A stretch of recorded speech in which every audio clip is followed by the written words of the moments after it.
Hello, ladies and gentlemen, and welcome to the Say Report. I am everyone and no one. I am everywhere, nowhere. I am your host, Devin Decker. And joining me, my host companion, Sejan Sarowick. Sejan? Hey everybody, we're here to figure out what secrets the darkness holds. There was so many quotable lines in this movie. All right. That's most of my notes are quotes from this movie Oh man. because, ladies and gentlemen, welcome to a time capsule episode. Apparently, this run of time capsule episodes is sponsored, he said in huge air quotes, by Universal.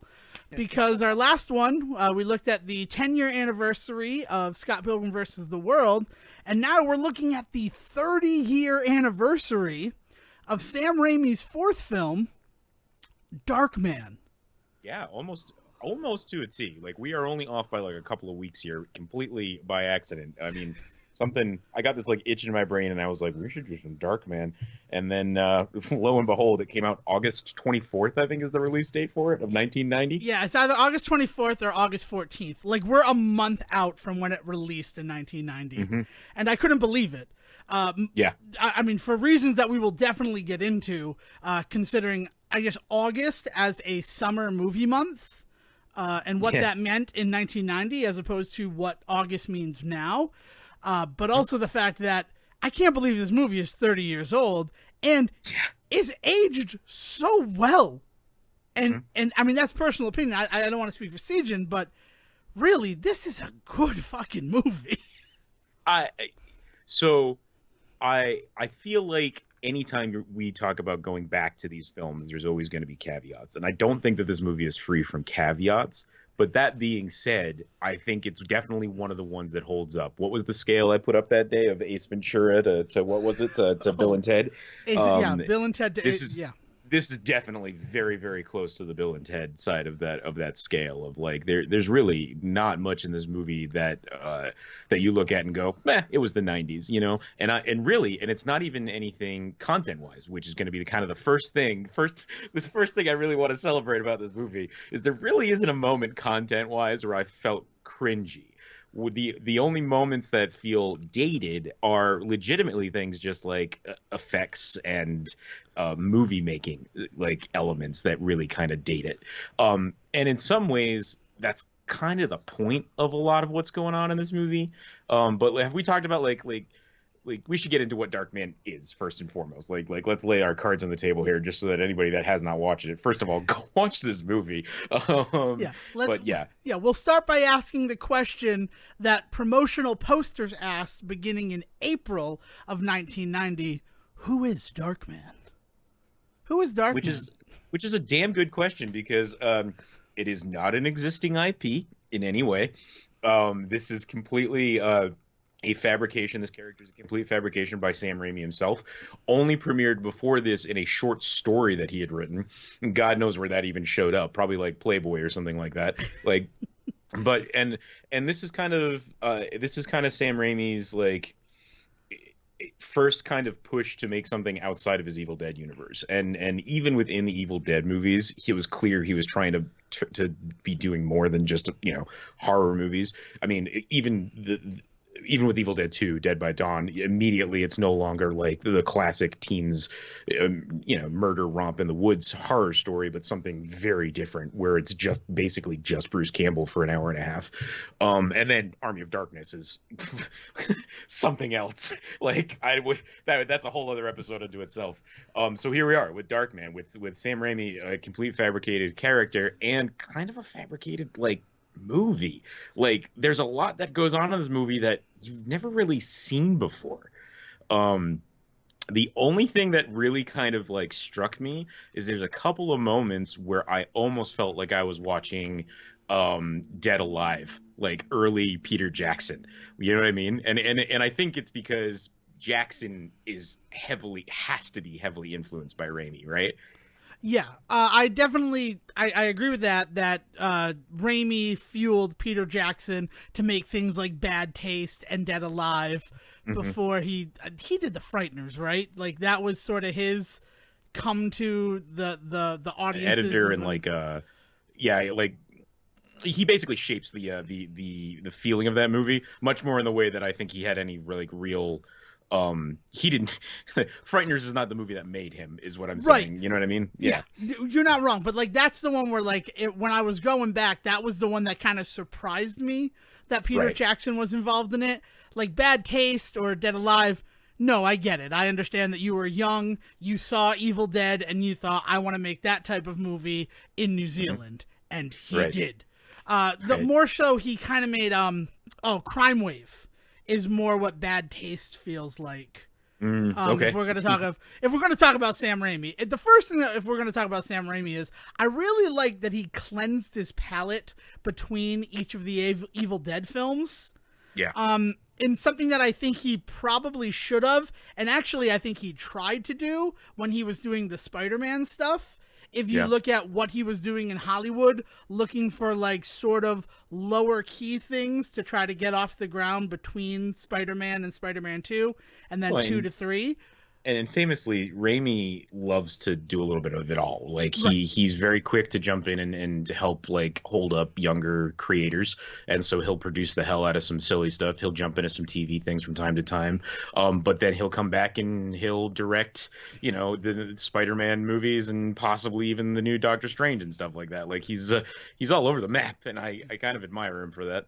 Yeah, he works, and that is evident in this film that Sam Raimi works, because 80% of this film is putting in the work from every character, not just from Darkman. Peyton Westlake. We should give his real name. Say his name. It is Peyton Westlake. Before he assumes, I mean, he's not technically Darkman until the end of the film. That's till the very last second of the film. Yeah. I actually applaud the phenomenal build up to the naming of the character. It's not like you see it like on a newspaper 20 minutes into the movie. Like he is Peyton for most of the movie, or Pate as Julie calls him, which I have only ever known one Peyton in my life, and I didn't hear anybody ever call them Pate. Is that like a common nickname, or was that like? Yeah, no. The problem is, as somebody who is first syllable consonant, second syllable, like the emphasis is on the vowel. A lot of the times you will shorten to that first syllable, because it like that's what you have to emphasize if you're saying the name. Like Dev is easy to say. You're just not following through with the on. Right. I understand that. Like your Siege. Honestly, whenever we talk to each other, it's Dev and Siege, because you don't want to continue past it. So if you Siege and become Siege, and I Dev and become Dev, it tracks that Peyton would become Pate. Yeah, fair enough. Yeah, for sure. I hadn't even considered that, but you're like, well, I didn't hear it and never question like who calls a person named Peyton Pate, but no, it works. It really does work for me. But yeah, so the film, I don't even know where to go. Say something, because I have so many things I need to focus in. The story of Darkman. So Peyton and his girlfriend Julia, his girlfriend, who is, what exactly kind of lawyer is she? Is she a financial lawyer? Is she like a real estate lawyer? I feel like she's in real estate only because somehow involved in, but definitely the legal, almost investigative side of real estate. Are there real estate investigators? Because I feel like if that is a thing, then that is what she is. Yeah. Well, I almost feel like she's legal team for Louis Strank's company. Okay. Like that's it. Like she's on legal for that company. And so the job is basically to protect all of the interests of his organization. Most organizations, even in the 90s, would probably have a team of attorneys doing that, not just a single person. Especially one that is the size of his supposed company that is like building this like city on a hill, right? Like he definitely would have a team of lawyers. Well, and there's an indication that there is a team, because in the beginning, she is talking to somebody on the phone about how she has found some kind of questionable material that this guy has that basically leads to her realizing that he's been bribing somebody, question mark up in the air, that this dude's been bribing somebody, and the money's been disappearing, and she takes it upon herself to just go to him and ask rather than go to the police. So this is, to be fair, just to give a hint later on, this is one of the things that I am kind of going to point towards for like kind of poor 90s like filmmaking, in that like it's leaving a lot of shit up in the air for you to just kind of assume. It doesn't want to fill in these blanks of exactly where she stands. And sometimes that's to its benefit and sometimes that's to its detriment. And here is one of the few times I think it's to its detriment, is like there's no real clear indication where Julie, played by phenomenally by Frances McDormand in this movie, by the way. I don't know if we said that. No, we have not. And she deserves all the propers for her role in this film. She is so good in this movie, especially for she's got one line later on when the turn happens where she's like, "If you're not gonna kill me, I have things to do," and it's just like, oh shit. Anyway, yeah. So she doesn't go to the police. She calls up what sounds almost like a partner or a boss of some kind and says, "Hey, I found this. I'm gonna ask him about it." She isn't stopped. It isn't said to her in any way like, "No, don't do that." So she goes and she just straight up asks this dude like, "Hey, have you been bribing somebody?" And like, you kind of, all of this is kind of quickly forgotten because instantly he's like, "Yep, I have," and you're like, okay, never mind any questions I was asking. This dude's just like, "Yeah, no, I've been bribing somebody. Like, let's talk about this." It's like, okay. So anyway, so she finds out that her boss, for lack of any other. So to step in and clarify. So she definitely works at a firm. I'm going to be using all of the legal knowledge I gained from the USA show Suits, which if you're looking for something to watch in quarantine, assuming this still releases during quarantine, check out Suits. It's pretty phenomenal. Also The Spirit. Maybe we want to look into The Spirit. No, we don't want to look into The Spirit. Anywho, in Suits, right, you follow these attorneys, and those attorneys have clients. So she has to be part of a larger firm, and Strengths Industries is her client. That makes sense. That she is kind of like the go-between between her firm and Strengths, right? Yeah. So that is why she's kind of on her own in some of these aspects. Because Harvey Specter would just go speak to his clients in Suits. Right. So she's sorry, but so she develops this relationship with him and says to him like, "Hey, like this has been going on." And then in the middle of them kind of like trying to figure out what to do about her finding out about this, and he's being kind of like suave about this whole thing, her evidence for what has happened, she is very smart. You know, she is not held on to it. Yeah. Right. So cut to where the evidence is, and it is with her boyfriend Peyton, who is a scientist. Again, no real explanation if he's working for a company, if he's self-funded, if he's working for a school of some kind. It's just him and his partner, his lab assistant, not partner. The thing is, so that's a question that I've always had about this film is who does Peyton Westlake work for? And all of the computers that he uses say Westlake Laboratories in like the upper right-hand corner. Yep. So it's like, so this guy basically has an at-home science company. Yes. That he is working at. And he lives at the lab. Like, that's the other thing that always kind of threw me off. Like, I've seen this movie. You do kind of see that in like I'm like in like the 90s specifically. This is another element of the 90s. The cool scientist that lives in his lab type thing is actually kind of tropey. I'm thinking of a couple of movies. What's the one where they kill each other to experience death on the other side? Flatliners. So there's a little bit of that in Flatliners. There's a little bit of it in the nuclear movie with Morgan Freeman and Keanu Reeves. I had it. That was where I thought you were going first. Chill Point or no. Chill Point is the weird Cuba Gooding Jr. What's his nuts one, not Johnny Depp.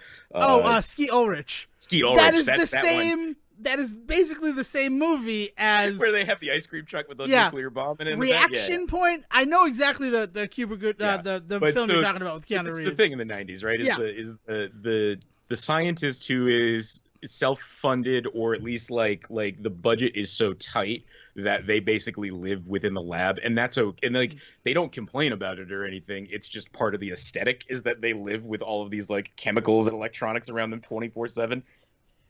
Yeah, it's not a clean lab, which is weird considering what they're working on, which is synthetic skin, right? Which is also a whole other MacGuffin point of this film. But I guess I would have liked to see when they wake up in the morning at his place and he puts the coffee down, like that looks like an apartment. That doesn't really look like the lab.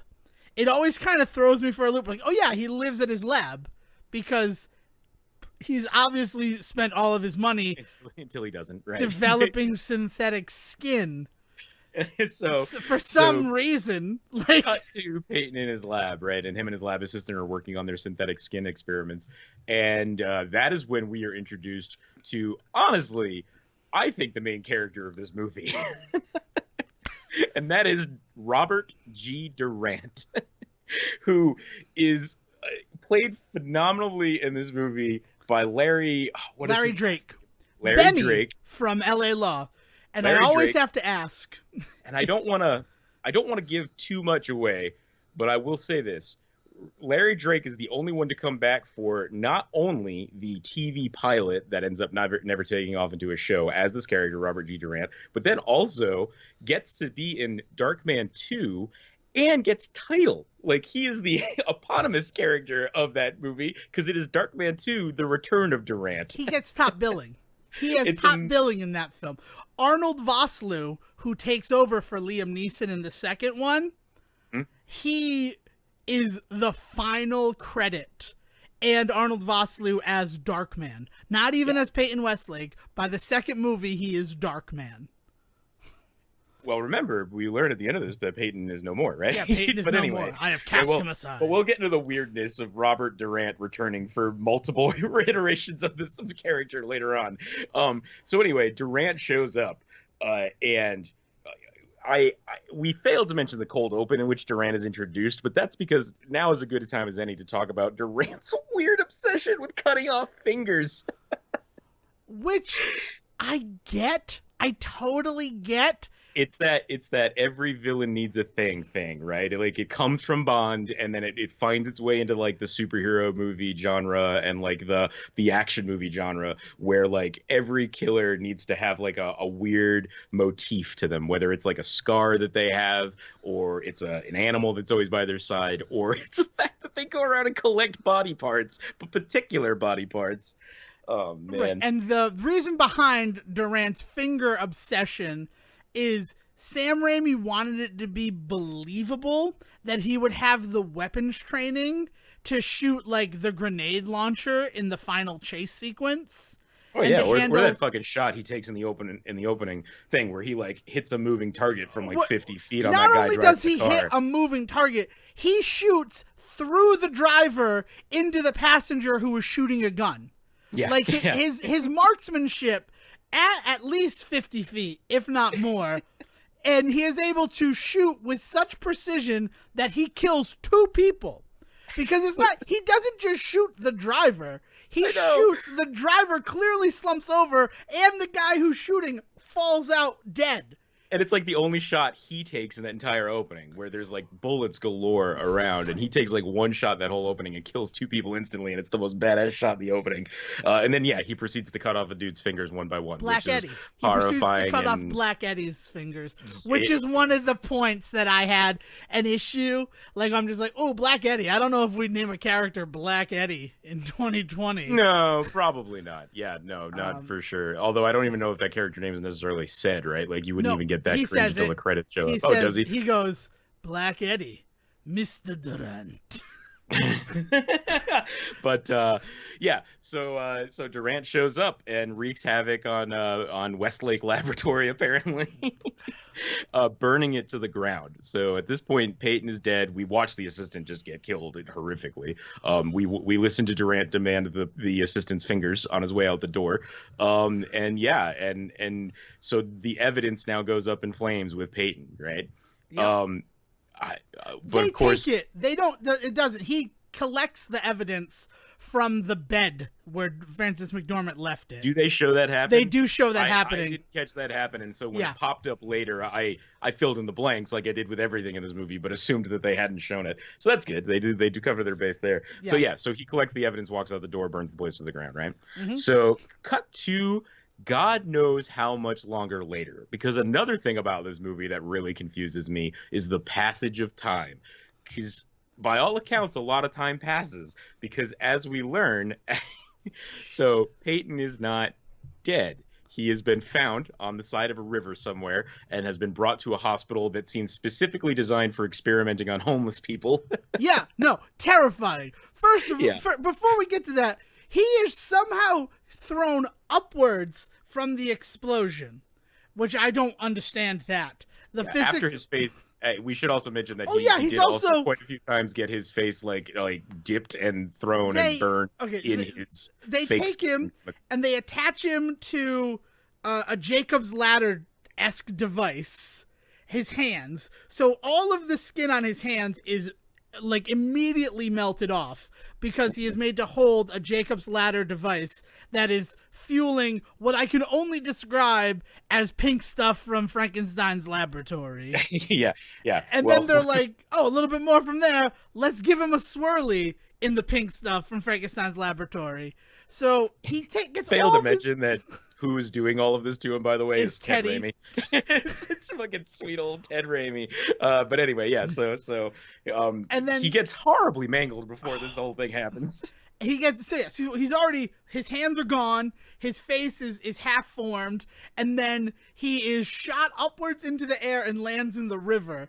And I don't want to sleep on that shot because Frances McDormand's standing outside of the burning down Westlake labs, and then the transition to her at the gravesite is just chef's kiss. One of the greatest transitions that I can point to in 90s cinema.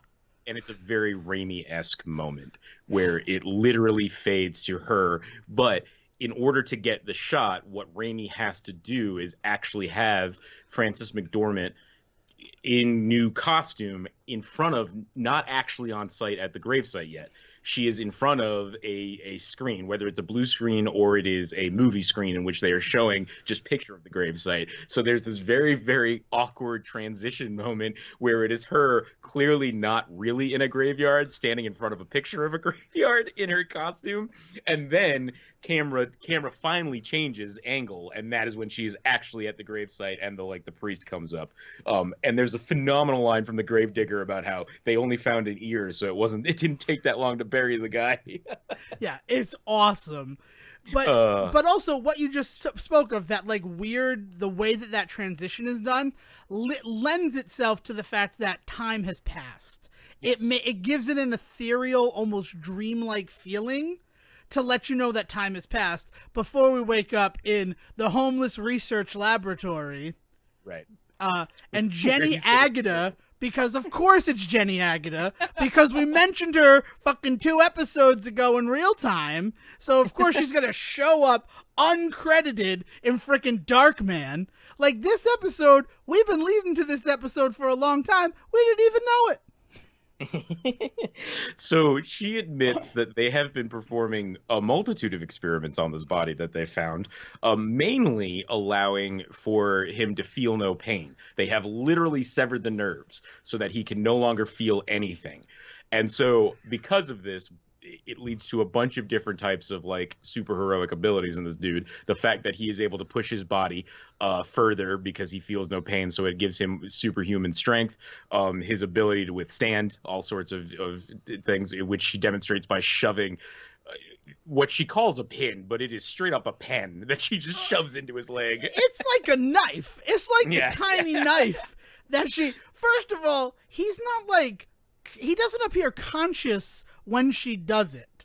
So it's not like one of those situations where she's going to be like, look at this guy who's alert and active, and watch as we talk at him, and I stab him in the leg, and there's no reaction. No, he is hung up, looking like the Vitruvian Man, covered in bandages. That could just be a dead body, lady. Throughout all of this. Yeah, that's... I don't know that that's a live person.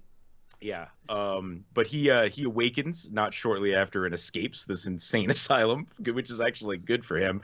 And he is homeless on the streets, essentially burned, scarred, unable to really kind of piece together who he is or what's going on quite yet, and he is left on the streets. And slowly he gets a little bit of his memory back. He finds a new home. He starts rebuilding his lab in an effort to, I'm not sure what, find some stability in his insane life, I assume. You know what it is? Here's what I wrote. How fortuitous that the synthetic skin scientist becomes a burn victim.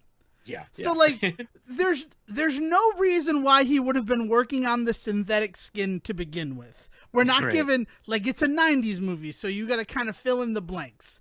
Right. My guess is that a loved one or like a friend has a bad burn and he's trying to ease their pain, right? Yeah, like, something. Like Yeah. you have to fill that. And then it turns into like, well, I've kind of lost everything. Because one of the things that also, he finds Julie, he finds Frances McDormand and like tries to approach her as she runs off because the fucking mummy is coming up like, Julie, you, because he's like, it's like he hasn't gotten used to talking without lips yet, which makes sense because he's going to have to it makes more sense retrain than when his he eventually does learn to talk, even though he doesn't have lips. But anyway. Yeah.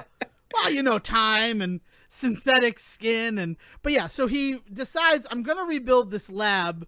And I believe, I mean, from the start, it seems like the reason why he's doing it is because Julie was so alienated and terrified by his new appearance that turns out I can make myself a synthetic face.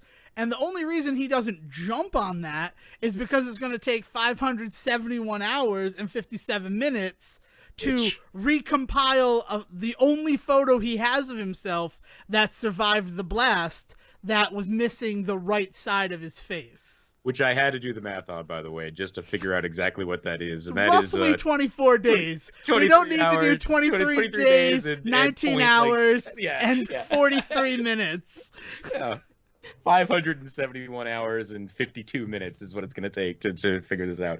But that's to just reconstruct his face. I like, that's the other key here. He's able to make the synthetic skin. He's able to wear the synthetic skin. If he stays in the dark, he can wear it a long time. But if he brings it into the light, it melts. That's the biggest issue that he has with the synthetic skin that he's still trying to like crack the code on, right? But so this time that we're given, I don't want to move away. I don't want to move away from that real quick. That is one of the most brilliant things in this film. Oh, it lends itself beautifully to storytelling, and like it becomes this plot significant thing every time he puts on a face. You know, he's only got, what is it, 99 minutes? It's 99 minutes. It's not the fact of like, okay, he can't look like this forever, and the reason why he becomes Darkman is because the synthetic skin falls apart when exposed to light. And they never explain what in the light. Is it UV rays? It's photosensitive, Devin. That's all he says. It must be photosensitive. And I'm like, and then that made me want to look at like actual skin and how often my skin cells actually rejuvenate. Mm-hmm. Because very famously, Sam Raimi like put the work in and had a doctor write a draft of this script to make sure that everything was scientifically sound, which blew my mind when I read that because no. Yeah. Yeah. But the 99 minutes is really what I want to just give it. Because 99 minutes that's 90 minutes to accomplish something plus 4-minute leeway on either side. Like it's an exact perfect. 99 minutes as we're given because he fucking tracks it with a watch, and every time it's a beep on the watch and it starts to melt. 9901, baby. Yeah, he's got it down to a fucking T. But the other silly ass thing about that, by the way, is did you see that he kept demanding that his lab assistant give him the time, but the time was on screen for him? Yeah. He's looking through a microscope at like the cells of the synthetic material, and he keeps going time, and the kid keeps giving him how long it's been, right? But the entire time they're showing him looking in the microscope, down in the corner there is literally a timer running, and it shows exactly the time that the kid says to him, oh, you're at 91 minutes now, and it said like 91 minutes in the corner. I was like, why does he keep like, clearly he because what if he's wrong, Sejan? What if that timer is off? What if it gets to 100 minutes and he's like, well, that's not right. I know this only goes 99 minutes. Maybe I started this timer too soon. I need to have somebody checking me. The fact that he has an assistant makes no sense at all in the terms of the type of person he is prior to the accident. So... Because, no. Well, because there's... There is a reason why that character is there, and I know exactly what it is. It is because there are early drafts of this script in which this is not Darkman, but it is the Shadow. And so who that character is the Shadow's driver. His famously had a almost like the Pink Panther there. Like you think he had Kato? Asian. Well, it's not like the Green Hornet, but like essentially in the Green Hornet. But he had a driver that was in that same vein, right? So it's that it is clear. It is so obviously clear that that character, who we see get horrifically killed really quickly in that first scene, to the point where you have to wonder, like, oh, that character probably wasn't supposed to die there. That was just like something that was added in eventually, right? Is that especially since he's killed off screen, like right. The fact that he is being choked out and then it's like you take care of him is like, oh, okay. If this movie, based on everything else that you see in this movie, I feel like we probably would have seen the horrific murder of that character. Exactly. And if this movie had stayed a Shadow movie, that character would have continued on with him and become like a sidekick, which is also explains his even existence in the first place. Because otherwise, why the hell else is he there if it's a self-funded lab? All I could and think he clearly of doesn't want to be there. All I could think of at watching him work is Dr. Octopus in the 1990s Spider-Man series, where he loses his funding and then is forced to work in like a Brooklyn basement trying to figure out cold fusion. And because he is alone, that is what leads him to getting the tentacles fused to his body. And I'm like, yeah, Peyton Westlake, for all intents and purposes, is on the track to becoming a 90s villain. I mean, and like kind of does become a villain. So he comes back, builds his lab up, and uses his newfound abilities to basically take revenge on all of these dudes that burned his lab down. And the way he does this is he systematically changes his face to look like, using his synthetic skin, to look like different people in the group to fuck with everybody else. It is one of the greatest revenge plans and perfectly executed revenge plans, not perfectly, but well executed revenge plans I've ever seen on screen. I'd like to know why it's not perfectly executed.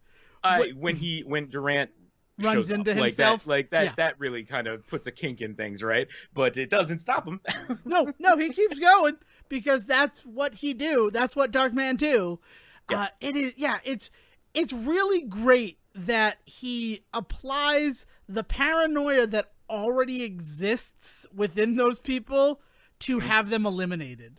To the point where they kill each other in more than one scene. We watch them actually kill each other. So there's a lot of things going on in this movie. First of all, it's weirdly, as goofy as it is, it's very Sam Raimi. There's a lot of elements that we see in this that we eventually see him employ later on in the Spider-Man movies and things like that, right? Like techniques, filming, character tropes, things like that. But there is this really gritty, dark, like veneer over the whole thing. There's like a griminess to this movie, purposely so, that it just feels it feels good. Like, you know what I mean? Like watching this movie, I was just like, yeah, like this is dirty. This is not your mama's superhero, like that kind of attitude. But it's weird because we see plenty of people try and do that now, right, with things like Kick-Ass, just as an example, or a more like even more recent, the blowing up of The Boys on Amazon, right? Like there's this whole idea of like taking superhero stories and making them dirty that like people think is like a very now thing to do. And no, like Raimi was doing this in 1990. Like this is exactly what he was doing in this. And it works so well. And I think it does because of the silliness that's going on, right? Yeah, it also, Tim Burton attempted to make Gotham feel dirty in Batman 89 and Batman Returns. Like you get that sense that was something that he was aspiring to, was to make it feel like Gotham reflects how like disgusting the city is in the streets. But because you have Bruce Wayne, who is not dirty, like the identity of Bruce Wayne is not a dirty character, so instantly Batman is not a dirty character. Like Yeah. it doesn't translate or transfer over. Well, it's a different idea, right? Like Gotham gets to be dirty, but the hero is still clean. Whereas in this movie, everything's dirty, including the hero. Like his makeup when he is out of bandages and doesn't have one of his faces on is horrific. Like it is some good gore going on just like our hero. Yeah, and there's some cool practical stuff and makeup Yes. work, like when the hand is typing, like Oh, that can't be a real hand. that shot is like it's burned in my brain, but that makes it sound bad. Like I think of that shot all of the time as one of my favorite practical effects where one hand is a hand and then the other hand is like a skeleton like typing with like a meaty, but it's a meaty skeleton. It's Yeah. not just like bones. Oh yeah, man. Like that, and then I'm just like, oh, it's gorgeous. But what I'm Yeah. saying is, the second you give this beacon of hope, who is clean, that's what you focus on, because we're so programmed by society to want to ignore the dirtier things that are going on, that you lose it. The second that happens, you lose it. And I feel like the Joker is not dirty, even though he is essentially living in a chemical factory in Batman No, '89. yeah, But Batman '89's Joker is one of the cleaner Jokers for sure. I mean, compared to like, for instance, like a Heath Ledger, right? Yeah, or I mean, Joaquin as much Phoenix. as I was going to say Jared Leto. Like, Yeah. I mean, even compared to a Jared Leto, and the fact that like he dirties himself in a different way that maybe not everybody loves, but he's definitely not nearly as clean cut as Jack Nicholson. Yeah, it's very strange. But then, because Darkman is a product of that dirtiness of the city, I don't know where this is supposed to take place. It feels like L.A. just because of the police helicopter. It like does that, say yeah, but I was thinking New York because of there's almost like a feeling of like the like New Jersey New York line with the boardwalk scenes and stuff like that. Although I guess it's not a boardwalk, right? They just gotta go to like a parking lot. It's like it's a just weird like a parking lot fair. Yeah, yeah, yeah. That's true. It's that's not important though. But it is this thing where he is a reflection of the grimier parts of that city. I mean, even with his clothing, like the first thing we see him do when he gets the iconic Darkman coat, not hat. I don't know where he gets that hat, and that bothers the fuck out of me. To this day, it Again, bothers fill in the me. blanks. Where It's did just he a get fill in the that blank hat? implement. Did Yeah. he own the hat? Did he take it from his house? All that survived was my hat and this picture of me. I don't know. I gotta move past it. But like he cobbles together his life from the detritus of society.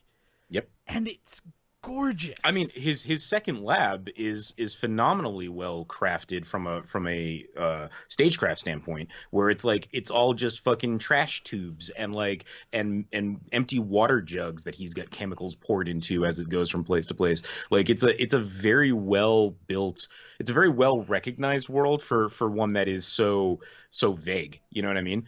But the dirtiness is even like plot significant because it's a huge part of Louis Strack's like whole thing, right? Like he's gonna be building this crystal city in the middle of all of this dirtiness in an effort to like change things in order to like save things. And so like that's a huge part of why he convinces Julie that it's okay that he was taking the bribes and stuff, is that like in a very Bruce Wayne-esque way, he's like, I'm going to fix this city, right? Like I'm going to come in with all of my money and I'm going to give something back to this world. And sometimes it means I got to play with the wrong people in order to do it and stuff like that. And it's a decently convincing argument for the first 20 minutes of the film. And like the model that he has is very, very like clean and very, very different than the city that we see outside, right?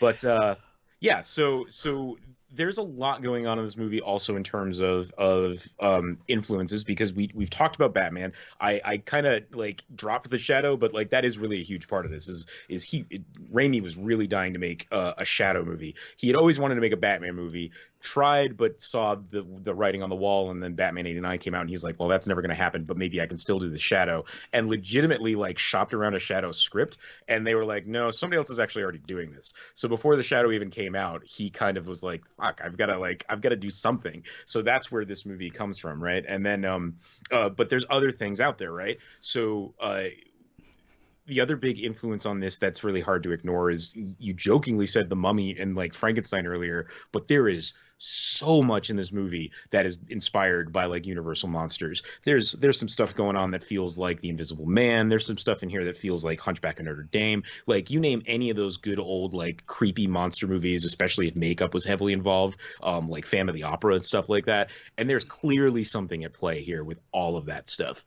Yeah, and I think that's one of the reasons why Universal is the company that produces this. And also, it's one of those ones that doesn't just get the Universal logo, it gets the history of Universal logo from the very Right. first black and white all the way forward to what the 90s logo was. Yeah. Because they want you to be in that mindset of all these other films that came before. And that's definitely what it is. I mean, this film, honestly, it feels like he had a shadow script, and then they're like, somebody already has the rights to that, Sam Raimi, sorry. And he's like, okay, well, I have this character, Darkman. And honestly, that short story, I don't know if it was ever published anywhere. I have one Darkman book. I could not locate it before we recorded this episode. Yeah. But I do know that one that I own is not written by Sam Raimi. Like, Yeah, this, it was, so that's an after the fact one, and Yeah. like, and so the short story is just something that he references himself as being, as this is a character from the short stories, and everybody out there kind of runs with that idea, but I couldn't find like a title for it or a publication for it. Yeah. So for all I know, it's just something he wrote in his diary one night. exactly. I write short stories, but no one's gonna ever read them because they're in composition books that are on my dining room table. The other thing that the monster stuff really allows for this movie too, like the door that it opens, is for gothic romance and gothic horror to kind of really come into it. Yeah. So like the love story between him and Julie, as kind of, I mean, the movie is all around hokey, but in like the best ways, right? But like the kind of over the top hokiness that is present in his like desire for Julie and like love for Julie, to the point where there's like 15 minutes at the end of this movie where his only line is screaming Julie at the top of his lungs in like 20 different ways. But like that is such a again, like integral part to the story, and it just works for me. Like, I love the relationship between the two of them, because it's never one that is like undying. There's always a question even before things happen, like, is this going to work? Is this not going to work? So that inevitably, spoiler alert, at the end when he runs off and he's like, we can't be together because Peyton isn't there is no Peyton anymore. I am now Darkman. Like, and then he runs out the door, and that feels right, and that feels well earned. Like, it isn't something that he's not throwing away like a 20-year marriage in order to become this character. They were never quite solid, and he realizes now that like, while his love for her kind of still defines him, he is no longer that man. So like it just ends up becoming such a great part of the story. Yeah, it's strange though, because you want to talk about things that didn't age well in this film. Hollywood did a real number on society in the fact that a woman doesn't need a man to be happy, but also if she is career driven and focused, she doesn't have time for a man. Right. Like that, it doesn't seem like her like reticence to get into marriage with Peyton stems from the fact that we have issues. Like, sometimes he has anger issues. Like, the anger issues are a new development from when they severed his emotions from his touch. Yes, from his another brain. superpower is apparently super emotions. Yes. Yeah. So like, it's not like any of these, like, we're never given a reason why they can't be together other than the fact that I have a career to think about. I think that part of it is, and again, this is me giving the movie more credit than like filling in blanks that the movie doesn't ask you to fill in. But they talk about how he's going to have these over emotional reactions now because of everything that's happened to him. But I think that what that actually does, that moment, especially when he's trying to ask her to marry her and she's like, I have to think about this. I think what it's showing is that he was always a romantic, always kind of an emotions driven guy. So when he becomes more emotionally driven, it allows it to be so over the top because he didn't go from stone cold to suddenly feeling everything that he feels. Like he was already kind of this very like, Romeo-esque type where he's like, marry me. It almost feels to me like they've only been together for like 6 months. And she's just like, I can't just jump into a marriage. Like, you got to give me time, dude. And like Peyton, and she's also not saying no, but she's just like, I'm not.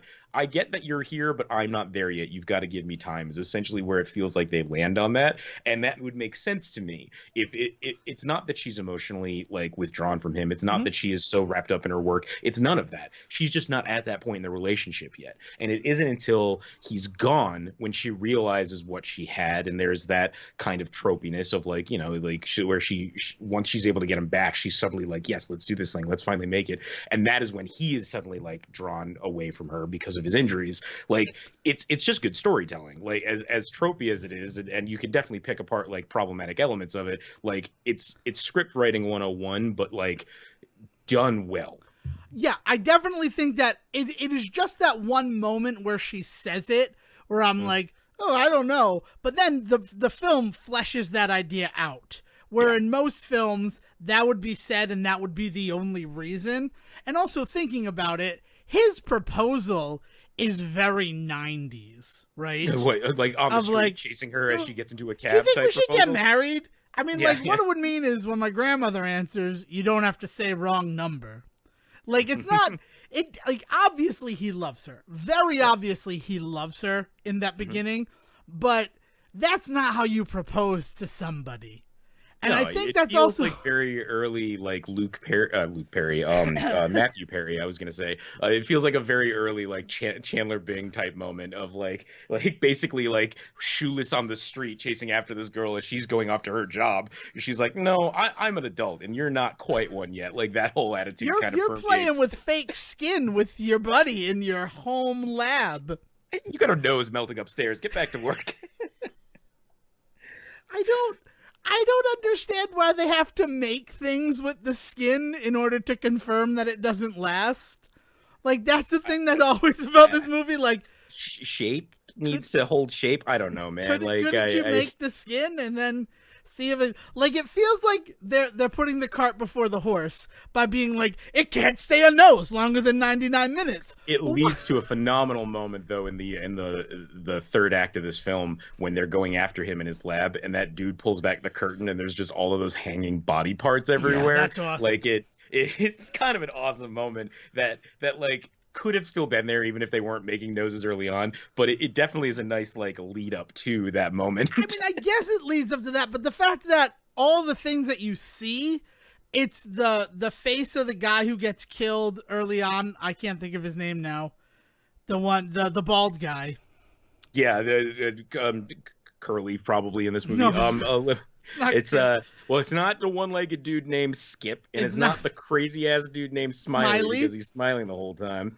Yeah, it's the other guy. It's that mook.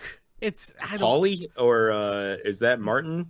Rick is Ted Raimi. Can we talk about the phenomenal Ted Raimi puppet in the when he's holding him up outside of the pretend you didn't. Yeah, okay. First of all, phenomenal kill line where he's like, I've told you everything. Can you let me go? And he's like, I know you did, but let's pretend you didn't. And then he sticks his head up through the fucking sewer grate in what is a phenomenally gross kill. This movie is full of those, but for like 5 minutes, it is this half a Ted Raimi puppet bouncing up and down, screaming. It looks like it honestly looks like he had like a leftover prop from like Evil Dead somewhere that he's just sticking out of the sewer pipe and then it gets hit by a truck. And I loved it. Like I was laughing my ass off at what is otherwise a horrific moment in this movie. Right, but I think that's the beauty of this film. They talk about that they were nervous during test screenings because people were laughing at moments where they didn't expect laughter. And that has to be one, because it's like, but also if you don't want us to laugh at it, don't give him that great kill line. Like, don't give us permission to lower our guard. Like, it's one of those situations. Dale took a monster film movies class and they watched Blade. You know, we've talked about Blade. If you want to listen to a really good episode about Blade, we have one. But the class was laughing at stuff in Blade to the point that the professor stopped the film and said that they weren't appreciating the movie correctly. It's like, is Blade is a comedy. Yeah. I mean, you don't cast Chris Christopherson in your fucking Van Helsing role and expect me to like really buy into the. You don't have Wesley Snipes as Blade and not be like, Wesley Snipes before this. Oh, let's see, Demolition Man. That right. Like I'm sorry, like it tracks that college students are gonna laugh at Blade, but that doesn't take away from the fact that you're not engaged with the story. In fact, you should be happy that you're getting a reaction, because that's what leads to engagement. And let's talk about a guy like Sam Raimi. And this is something that I really was feeling the whole time watching this movie. He's a dude that he loves making movies for himself. And I don't mean that in like the same way when we talk about like Quentin Tarantino. Like he wants to put something on the screen that he knows that if he was a kid in the audience, he'd want to see. Right.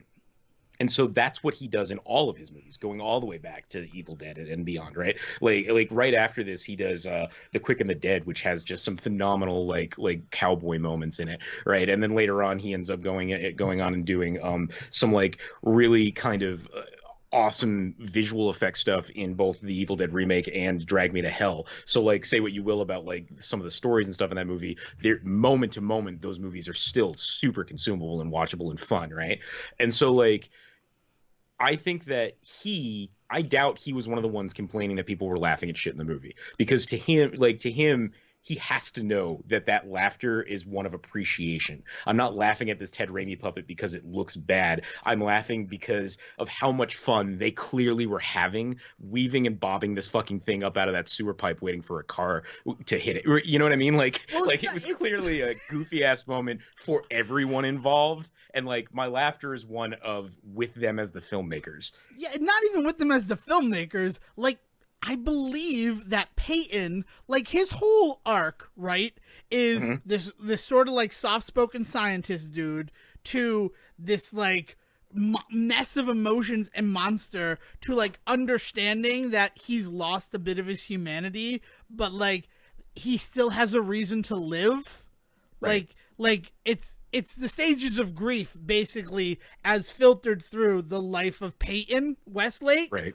And it's gorgeous, but that moment, and I was trying to think if there's a moment where Darkman kills anybody before he drops a certain somebody off the off the grates. And once we get to the hour mark, then we'll really open up on spoilers for this film, because we've kind of avoided them. Because if you haven't seen it, we've given you a really nice synopsis about this film, and you should go see it. But there are other things after that spoiler mark that I really would like to focus on. There's stuff that happens in the last like 15 minutes, 20 minutes of this movie that make it legitimately some of the best superhero movie stuff I've seen in a while. But go ahead. Yeah. And that's the thing. And we don't want to take that away from you if you're listening and you think that this sounds like worth watching and you might want to watch it. Go watch Darkman. It's available and it's still awesome. But I don't believe, like, that moment where he kills Rick, right, he's enjoying himself. And I think on some level that scares him. Because it's why he freaks out, right? Yeah, because exactly. It's after he kills Rick that he goes home, and then, like, we watch him then lose his shit on himself, where he starts tearing his lab apart and everything, right? Yeah, where he's like, I'm a freak. That's when, just $5, come see the freak happens. Right. And like you see this like emotional breakdown of him trying to be in control of them. Like, you're supposed to be laughing when he's doing that with the puppet of Ted Raimi. And then you see that like, oh no, we shouldn't have laughed because holy fuck, this man is broken. This is not revenge fantasy for him. This is, he doesn't know what to fucking do with himself anymore. Right. Yeah, I mean, it's been ripped away from him, and and the other key thing of this entire thing is it's never his fault. Like, he didn't know about the paperwork. He had no idea what they were looking for when they showed up. He wasn't hiding it for her. He wasn't part of this, and he was brought into it by Durant and his lackeys, right? And like, that is such a key part for Peyton's like character, is that he was never going to be this until Durant fucks him up. Yeah. And then And also, there's that big thing about that being experimented on and removing all like nerves, like all nerve sensations being removed from you. We watch Doom Patrol, right? Doom Patrol is a show that we're big fans of at the Say Report. Like, that's what Cliff is dealing with as Robot Man, is the fact that I am alive, but I can have no interaction with the world. Like, it's very hard not to look at history and cinema history and comic book storytelling after Darkman and not see where it pollinated itself into the collective consciousness of creativity. Well, and where it came from too, right? Because what we're also talking about is a lot of what we learn from the monster in the Frankenstein story, and about his feelings on what it is like to be who he is as a creature that had no choice in his creation. And then his creator leaves him to figure his own shit out, and he's not emotionally capable of doing that. And so what we're witnessing is somebody going through exactly that. They just happen to have the ability to actually process it, which is almost even more terrifying. God, I never really considered that, like, that's another touchstone of the old Universal Monster stuff, is that Darkman is essentially Frankenstein's monster with Durant as Frankenstein. And it's one of those situations where, of course, he's going to turn against his creator. But it's why Durant becomes such an important character to the rest of Darkman's history, down to being brought back for a sequel.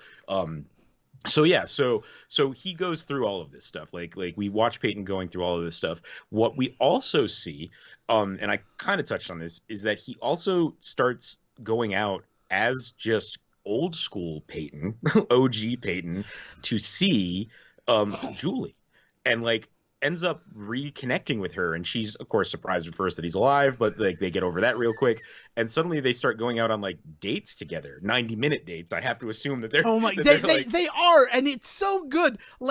It's one of those things, this is the type of movie making I miss. This is the kind of movie making that I miss, and I feel like modern audiences are not equipped to handle, because it's never explicitly said that he has to that these are only going to be 90-minute dates.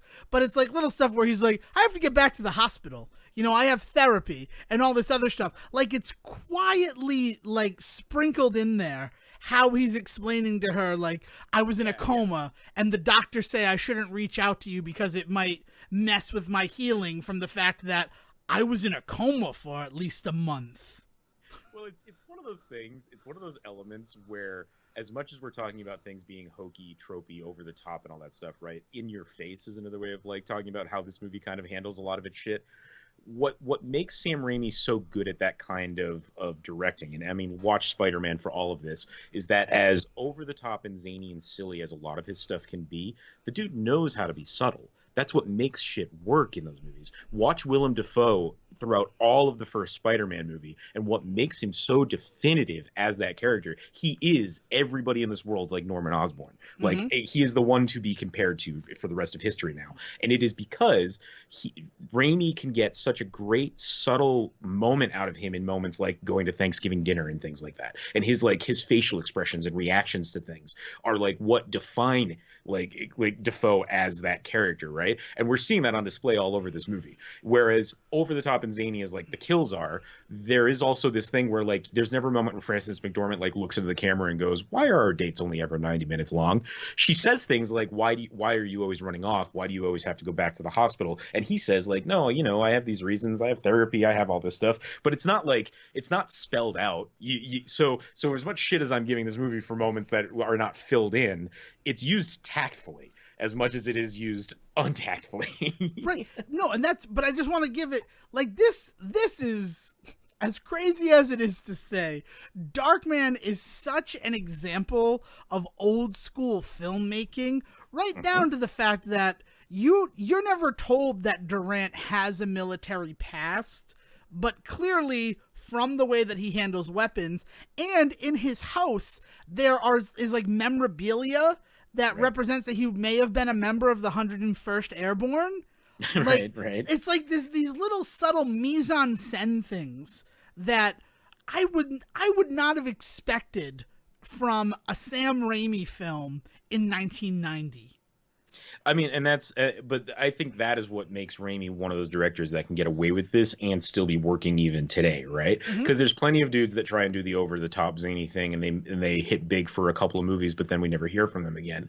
And Raimi is able to pull that off in such a great way. Or, you know, I mentioned earlier somebody like Jackson, where he used to be like that, then really got reined in for the Lord of the Rings movies, and then we saw him kind of lose some of that leash in the Hobbit movies, and he caught a lot of slack for it. And I think that he probably will never again go as silly as he did with something like Bad Taste or Dead Alive, because he's kind of learned that if he personally, Peter Jackson, is going to succeed as a filmmaker, he has to keep a lid on that shit as much as he can. Whereas like Raimi has always been able to walk that line between just fucking silly ass shit. Like, I mean, go back and, as you know, I just praised Defoe as Norman Osborn, but there's also some very silly stuff like the parade scene in Spider-Man 1, where I think it's the first time we see Green Goblin go up against Spider-Man in the crowd. There is some silly stuff that happens in those scenes, right? Yeah, silly stuff that also has become iconic, especially when you look at like an hour before we were recording this episode, PlayStation 5 event, and that was what they mirrored with the footage from the Spider-Man Miles Morales game. Is a street fair, that exact now iconic Spider-Man moment from that first film. Yeah. And that, Yeah. you're like, you're not like that Yeah, happened. yeah. And I'm like, this is what Raimi does. And it also speaks to the fact that after working on Darkman, he's like, I don't really like making studio films. I prefer making the independent movies where I have the say.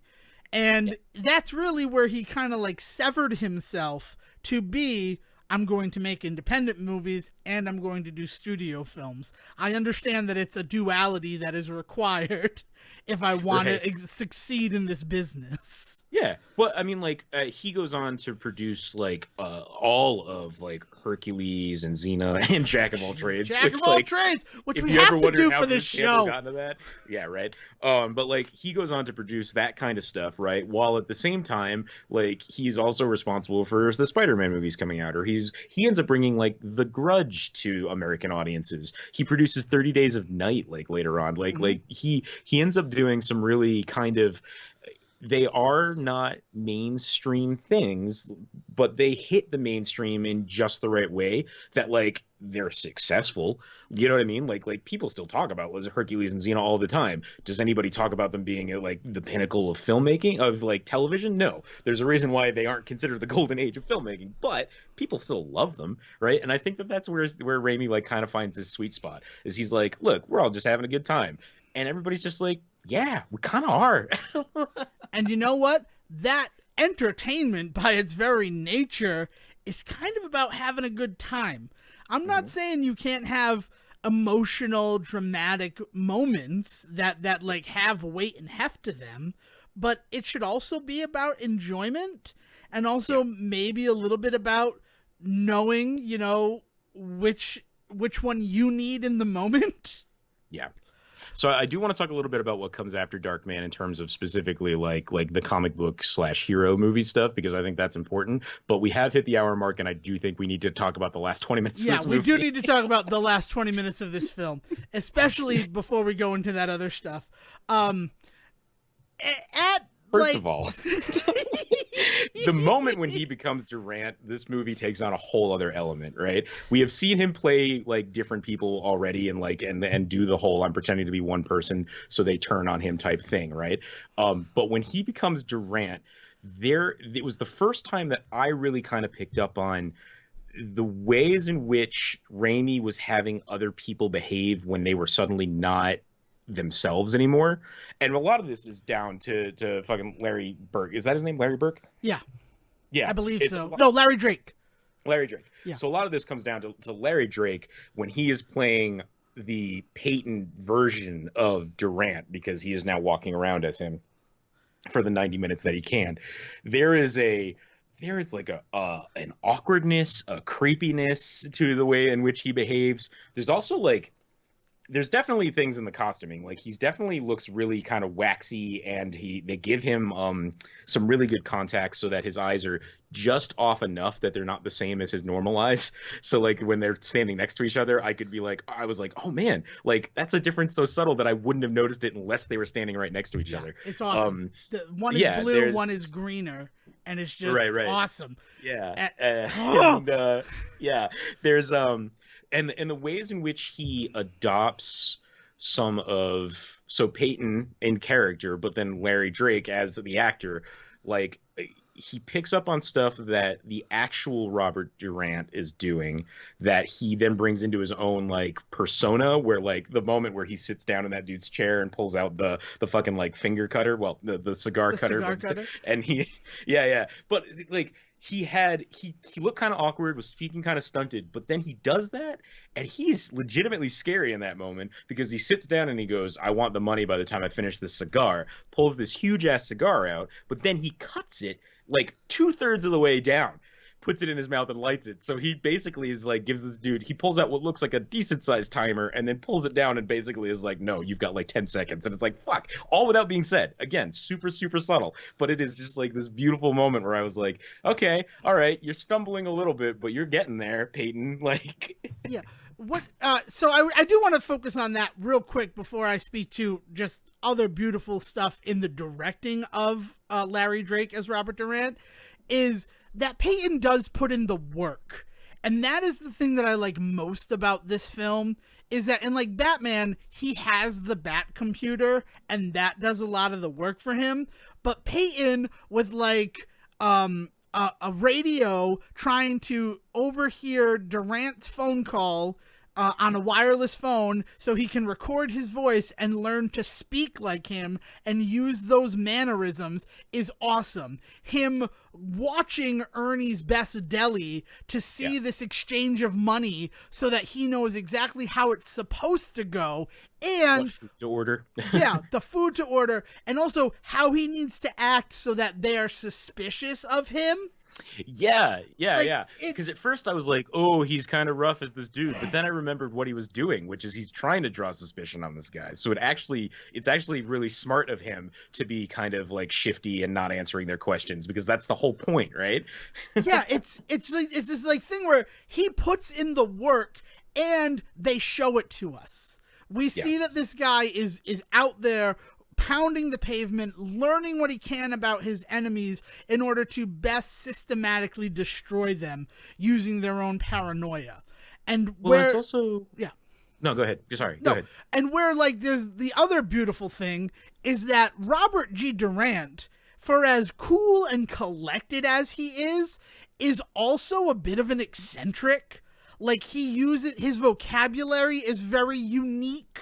Mm-hmm. So those moments where he looks like kind of doofy or like maybe out of place as the character, it really speaks to an understanding of who Robert Durant is by Peyton, to be like, no, these moments happen with this guy before he settles into the moment where you shit your pants. Yeah, there's a beautiful moment when Durant, as Durant later on, when he walks into Stark's, the dude's office, Lewis's office, Lewis's office, and he says to him, and Lewis says to him, "I've got good news and I got bad news," and his line is this really awkward line of custom details that you give that custom details you render the bad news first.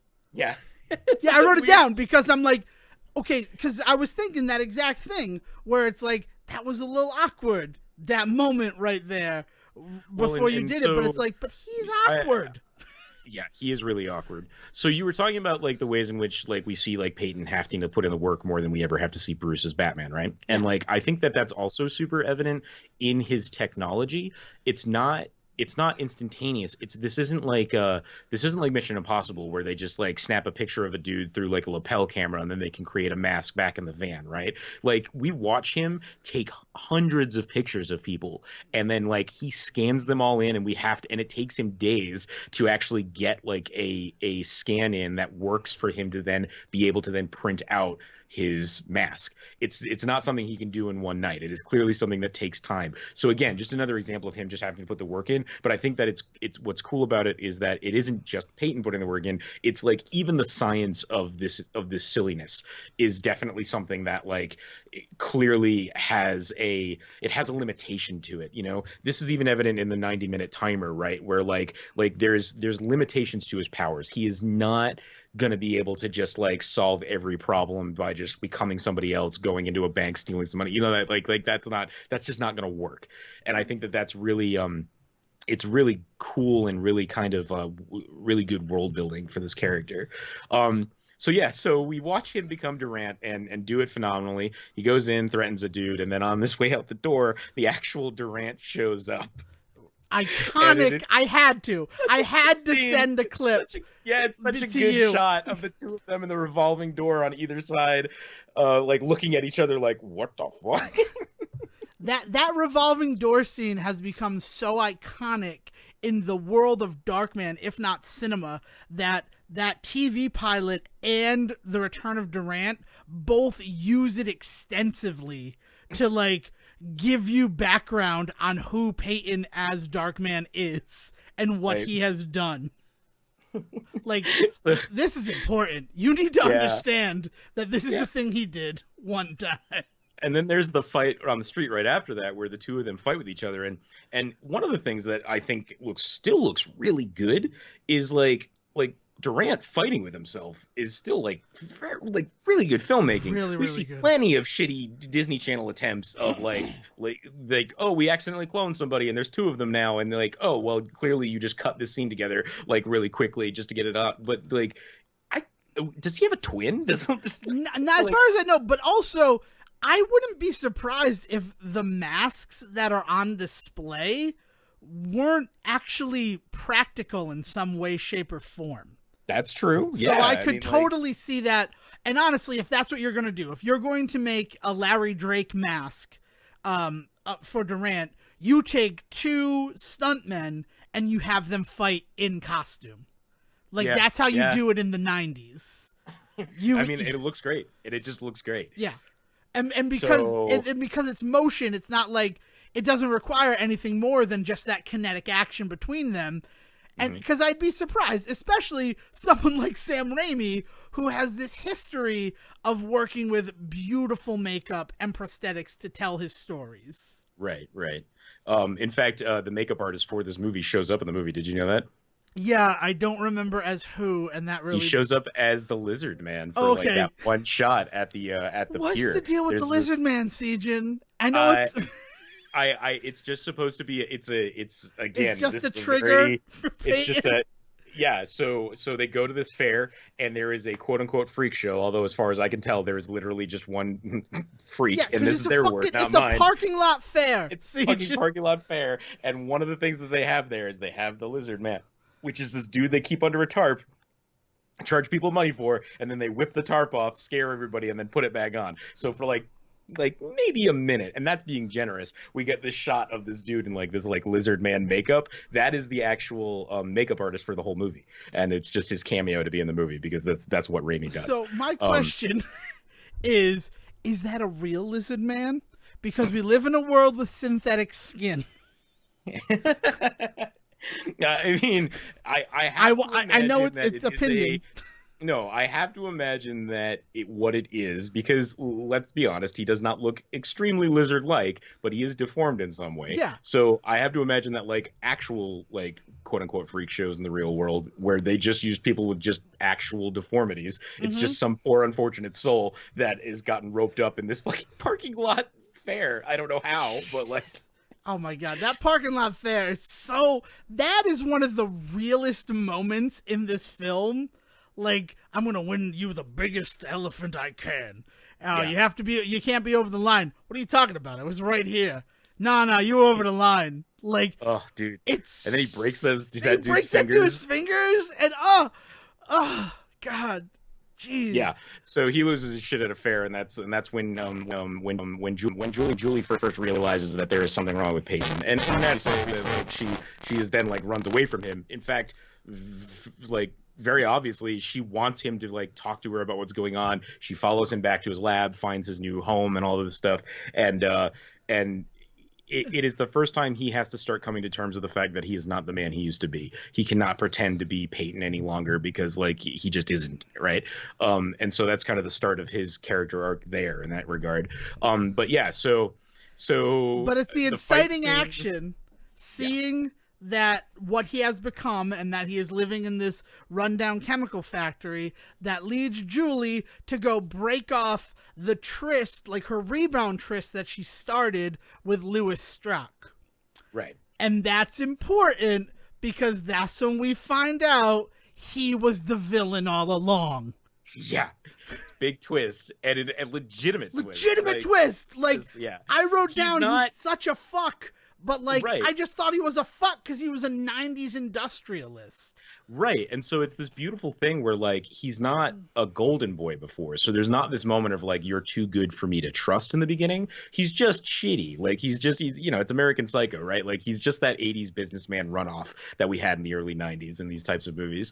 And that's what he starts off as. But then we find out when she breaks it off with him that he is in possession of the papers that were saved from the fire earlier in the movie, and that he has actually been working with Durant all along.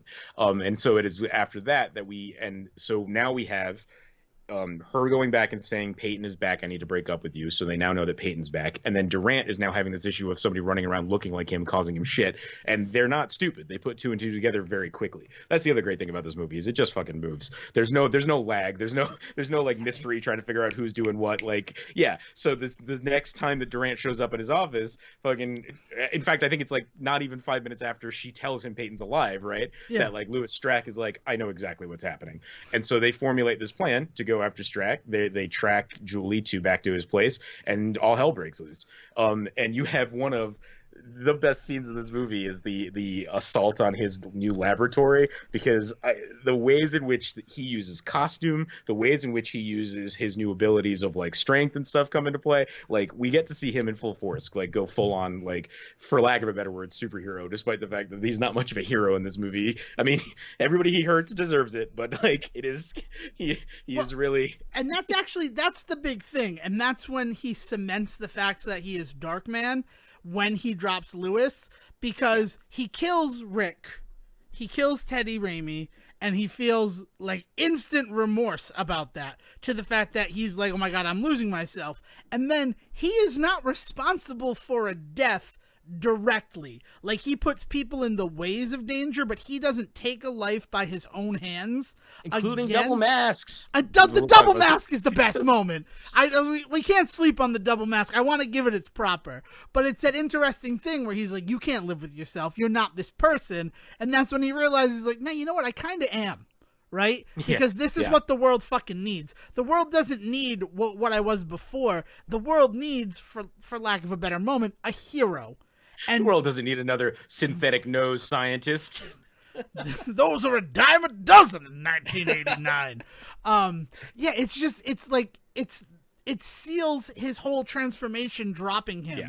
But it does. There are fantastic moments, such as when he catches Guzman and puts him in a Peyton Westlake mask, and then on top of that, he puts another mask. Smiley. He puts a Smiley mask on him, which is really weird because so like Smiley like sees him running at him, can tell it's a mask, so shoots him, pulls the mask off.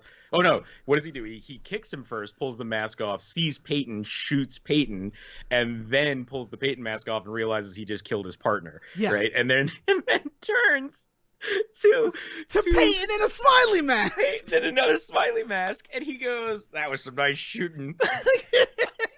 And it's like this terrifying laugh and this like moment. Oh God, it was upsetting. So the best part about it is that Guzman in the Peyton Westlake mask, you can see that his mouth is duct taped. Yes. Through the mouth hole of the mask. See the tape. It's just like, it's so good. Like, it's like, oh my God. Like, just the little details that are present throughout this film are incredible. Yeah, so he offs Smiley the same way that he was killed early on with the whole drinking bird bomb technique. I can't even begin to get into the science of that. But yeah, this leads to a helicopter scene in which he is hanging from a helicopter for a good 10 minutes of this Oh my movie. god, it's so long and it's so awesome. Yeah, I mean, you get the moment of him running across the top of the trucks on the highway that is really good. Like he's like doing like Looney Tunes style antics as he hangs Yeah. off of this Oh, it's helicopter. so good. And so Lewis, so Durant is in the helicopter and is doing everything he can to get rid of Darkman now hanging off of the end of his helicopter. Also contesting with like a police chopper. chopper. Yeah. Which when he takes his like little grenade launcher and just blows up that police helicopter, is like, Durant is crazy. He has Durant the is coolest insane. weaponry and he is incredible and he is a worthy adversary. Yeah, Like, for sure. He's a phenomenal villain. He's because for as much as Louis Stratt is supposed to be like the brainy villain that is kind of a little bit of a mix between like the Joker and Harvey Dent for me, like and like is kind of something scary to contend with. There's something about Durant's bluntness in like he's very much in like that element of like a Bane type villain where he's just like, no, I am just like unstoppable killing machine, and like I don't give a shit about the consequences. yeah, I wasn't at any so, convenience store. So here's where things get weird for me, considering the like TV show and sequels of this franchise. We watched Durant get killed in a glorious, well-deserved, and quite enjoyable fashion. Because now that Darkman is now hanging off of the end of this helicopter by a thread, he ends up latching that thread to one of said trucks that he was running across, and and pulls the helicopter down and into a bridge. Yeah, it's awesome. Like, he sees that a tunnel is coming, and he's Right. like, well, now you're stuck to this truck. Good luck. And it jams in, and the helicopter explodes. Glorious ball of fire. And, like, with the rudder following it's gorgeous. But we never see Durant die. We see his vehicle explode. So it's not completely outside the realm that he might have... What? No, yeah. Why are you shushing me? No, I'm not shushing you. I was saying sure. I think that, and I think that where I really get caught up is that the movie then plays with that idea, because the very next shot it cuts to is a bloodied, beat up, limping Durant in the construction site, waiting for Louis Strack to show up with Julie, and there's an exchange of words between them, and then we learn that it's not Durant. It is Darkman in disguise, and in yet another phenomenal disguise. He's obviously gotten very good at playing Durant with, as far as like the vocals and stuff and all that go. And he's it's amazing watching his actual like his growth as an actor. But then like so you see that shot, you see it's him, you think, no, that couldn't possibly be him. And then like it clicks, you're like, oh, obviously that's not Durant. That's Peyton playing Durant, right? Like we've seen it 1,000 times in this movie. Is it Durant? No, it's not Durant. Yeah, right? it's enough for you to question though. It's real and so, good. In a weird way, it kind of solidifies, okay, he's dead. He's definitely dead, right? So, down the line, as a Darkman fan, if I were to hear like, hey, there's a TV show that we were making and Durant's the bad guy. What? Okay, that didn't take off. Never mind. Let's forget about that. Okay, but there's a sequel coming out and Durant's the bad guy. What? Like, oh, also we're gonna like title the movie The Return of Durant. It's like, whoa, wait a minute. So like I agree that we never see the body, but man, are we really led to believe that guy didn't make it out? And I gotta tell you, I watched the first 20 minutes of Darkman 2, The Return of Durant today because it was available, right? It's on Stars right now if you happen to have a Stars membership. All 3 are available. And I'm like, I need to see... Okay, so I have a memory in my mind, right? We're off of Darkman for 2 minutes, I promise, of a movie that I watched on Fox. So it was a cable TV movie where a woman shoots a 4-barreled gun to kill 4 different people. And I'm pretty sure it's Nick Fury with, what the fuck is his name? Hasselhoff, with David Hasselhoff. Yeah, David as Hasselhoff. Nick Fury. Right. Okay. I think it's that movie, but Nick Fury. Nick Fury. That's what he was when Hasselhoff played him. Yeah. But yeah. But so that's one of those things that I remember. And in the same slot, I watched Darkman 2 Return of Durant, having never seen Darkman. My introduction to this character was the made-for-TV sequel. Nice. So, but those two moments, because they were watched at the same time on Fox, are stuck in my head. And I'm like, well, I know that it happens within like the first commercial break. So I'm going to see if this scene is actually in this movie. Now I'm more convinced than ever that it's in that weird Nick Fury movie with Hasselhoff as Nick Fury. And it's a Hydra agent who uses a 4-barrel gun. Searching 4-barrel gun movie, that gets you nothing, right? Come on, Google, get on your shit. Maybe I should have used Bing. But but it's one of those situations where I watched the first 20 minutes and I'm like, this way of bringing him back totally works for me. Like, it doesn't feel like schlocky or anything. He's been in a coma since that accident. Yeah. And maybe he was able to bail out of the helicopter and that sent him there. Maybe it happened and he's just been recovering. And did they perform weird homeless person experiments on him too? No, he's sitting on a clear waterbed in his cute little fairy tale cottage, which he lives in a cute little fairy tale cottage.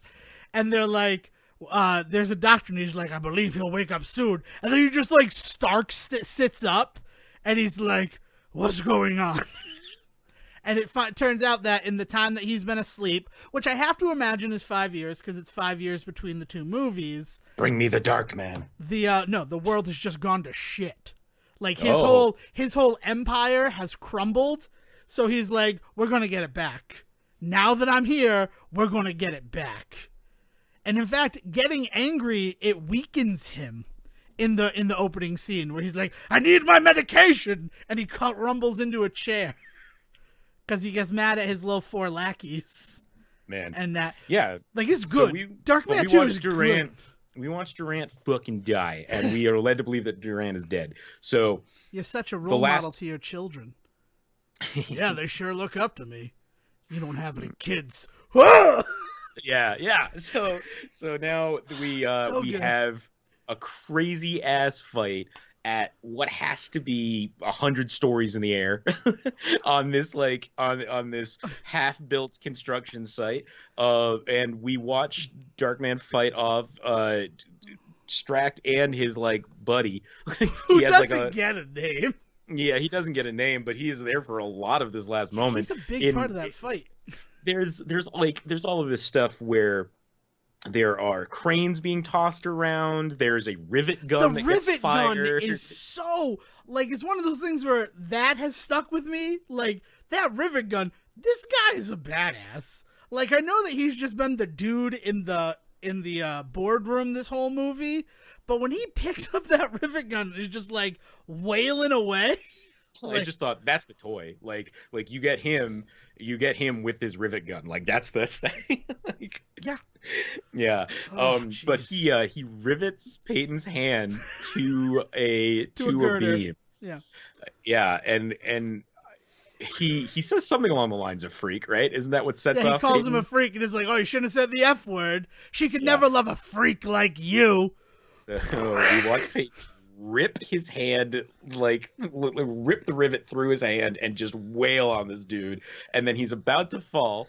Peyton grabs him and he goes, you wouldn't dare drop me, and gives him some fucking bullshit speech about how he's not that kind of man. I don't know how he knows any of this. Yeah. He doesn't fucking know who Peyton is. And well, he probably knows it because he was sleeping with Frances McDormand. And right. So what little he knows about Peyton, he knows from her talking grief about him after losing him. Right. So he's like, from what I know about you, you will never do this. And then Peyton just fucking drops him. Yo. He's just like, yeah, I think I will. And then he waits until after he has dropped him and he has hit the ground to say a phenomenal line, which I don't know why he didn't say it to his face, but he's just like, I'm starting to learn. What does he say? I'm starting to learn a lot more about myself. I'm learning to live with a lot of things. Yeah, I love that I wrote down every line you wanted because they're instantly quotable. You'll never be able to live with yourself. I'm learning to live with a lot of things. Yeah. And the best, like, have we mentioned Liam Neeson, by the way? No, I mentioned him one time that he was replaced by Arnold Vosloo. Like, yeah it's Liam Neeson as, like, entire time. And to the alienation of Bill Paxton, which is my favorite story about this movie, is Bill Paxton went to Liam Neeson. He's like, oh, man, I'm going to be in this movie with Sam Raimi, Darkman. And then Liam Neeson's like, hey, can I audition for your movie? And stole the role from Bill Paxton. Oh God! Like, oh man! Like I heard that. But there's so things that we have not given enough credit to, like the special effects in this movie, like the makeup work on Peyton is fucking awesome. It's just like as goofy as I was saying some of the other stuff can be. The makeup effect on Peyton, especially in the back half of this movie where he stops pretending to be better and just kind of walks around like himself, is like super good. Yeah, there's just a lot of like really good, like quirky like moments, like laughs in this movie that are just totally worth having, and it all holds up. But we should talk a little bit now, because like, what does this movie end up meaning for things, right? Yeah, that's a big question that I went down a bit of a rabbit hole for.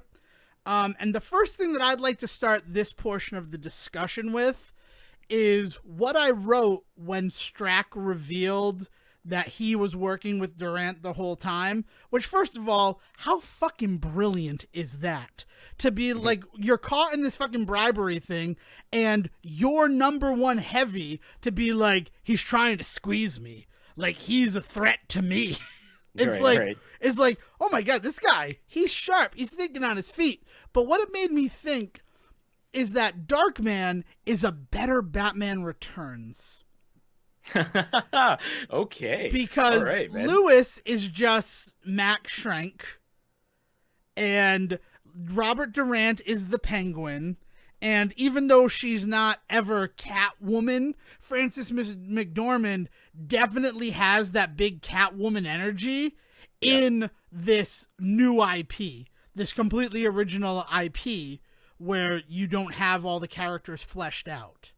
Well, so, I mean, it almost feels like it's what goes around comes around, right? Because there's a lot in this movie that clearly kind of builds itself off of Batman 89. And like Batman 89, like as much as that movie had only come out a year earlier, it's also a movie that people have been talking about for a few years before that. Yeah. And it was the kind of thing where like shots were getting out, like images were quote unquote leaking and things like that and people were being invited to set. Like Neil Gaiman talks famously about being invited to go walk the Batman set when it was first being made, because Warner Brothers wanted to make sure that people were talking about that movie, right? And so like this is clearly a movie that benefits from all of that kind of stuff, all of that background stuff that, like, you know, you didn't always get back then. So Darkman benefits hugely from that, and so because of that, there's definitely some big Batman-y stuff that happens in this movie, right? Turn around, and 2 years later, Batman Returns does a whole bunch of stuff that you saw for the first time actually in Darkman. And you're just like, wait a minute, like the idea that you can have multiple villains, the idea that you can have turnaround and you can have like twists and turns in your hero movie, and it's not just like black and white, like this is the good guy and the rest of the city deserves it, like type of thing. It's very clear that Batman Returns learned something by Darkman learning something from Batman. Yeah, and that's one of the coolest things. But it really, you know, but you have to then take the Darkman story and fit it into the Batman IP. And that is where it fails, because, like, I don't know, they focus on the wrong. I'm not a fan of Batman Returns. Batman Returns is very clean compared to Darkman. I mean, as we were talking about earlier, like there's a griminess to Darkman. Like, and one of the guys, like the Penguin's lair is in the sewer, but still, it feels very clean. Well, it feels like it's a mansion down there because Yeah. he doesn't he literally have like a throne down there? Like Yeah, like yeah, yeah. it's not sewer. Like we had this romance with sewers because the Ninja fucking Turtles live down there, but Right. sewers smell. Thank And you they're to small. Freakazoid for being like, it smells like poo gas. Well, no shit, because you're walking through poop right now. Yeah, I mean that's the other thing that people like. That's the other big misconception is that sewers are always really huge in movies. Like Darkman is the first time where like you see him in a sewer and like they're right on top of each other. Well, Yeah. like I even think of this even in the Ghostbusters movies whenever they show them walking around down underground, and I'm like, the sewers aren't that big. Like sometimes you even have to be on your like fucking hands and knees to get around on those types of Well, places. Ghostbusters 2, I will give credit. They They go break into a subway. into a subway, Yes, into they the break old into an old pneumatic subway. line, which was immaculate. Those are real. The pneumatic line is real, and it was meant to be like luxury transportation. So they figure I it out. Ditto with the Ninja Turtles and their second lair when they Yep. find the subway station that is clean. But living in a sewer would not be glamorous. It would fucking stink. And there's certainly no fucking way that you're gonna mount a campaign for mayor living in the goddamn sewer. You go to press the flesh. I don't care that you got 3 fucking fingers on your weird penguin hand. I care that you smell like shit. And the Gotham City shit. But we're not. But we've gotten off the point. But we're like The other movie that learns a lot from Darkman is the eventual film that comes out of The Shadow with Alec Baldwin. Yeah. And there's a lot of stuff in that movie that plays a lot with what we see in Darkman, especially in the filming techniques, Oh, yeah. the ways in which The Shadow is, and part of this is because things like The Racketeer had recently hit big and stuff too. But The Shadow is not afraid to go back and use old 1940s, 1950s filming techniques. One of the big things that I think that they definitely like saw in Darkman and were like, oh, we can't forget to use that is the light box on the eyes, which we see in a couple of scenes in Darkman, where like it's so evident that there is a light just blatantly just on Liam Neeson's eyes, whereas the rest of his face is in shadow, and it is egregious in a couple of moments, like and again like laughingly so, and like I think that it's fully intended for you to be like that's silly, but in The Shadow there are moments when it happens where I don't think they intended it to be silly, but it just comes off But as it comes fucking across silly. as silly because I've seen Darkman, Alec Right. Baldwin. I'm sorry, Lamont Cranston. But like so techniques like that, right? Like where they very clearly dip into those old school style of filmmaking that they basically got like permission to from a movie like Darkman, because that kind of sets the stage for them. The only other one that we kind of talked about is same year is Dick Tracy, and I want to talk about Dick Tracy in light of Darkman because I grew up in a house where like Darkman was not the norm. I saw Darkman at like a friend's house at like 2 o'clock in the morning because like they had a VHS copy of it off of HBO or something. That was how I witnessed Darkman. It was not brought into my life via like us hanging out and watching movies, right? What was Dick Tracy. Dick Tracy is one of those movies that comes up a lot in my family because it used to come on like I don't know, like it almost feels like it was like a Sunday night Disney movie compared to Darkman. And like Dick Tracy's a weird movie, man. I honestly, hand to God, have never seen it. I have never seen Dick Tracy.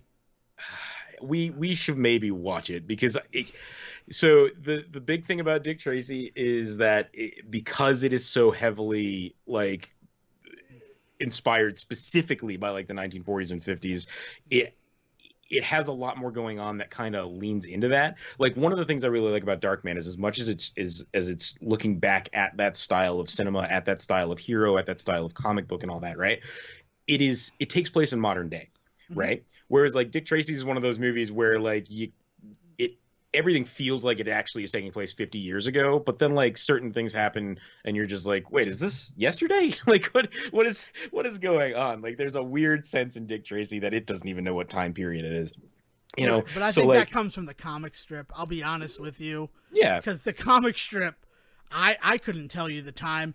It's sort of like Archer, right? Because the new season of Archer is going to start tonight after we record this episode.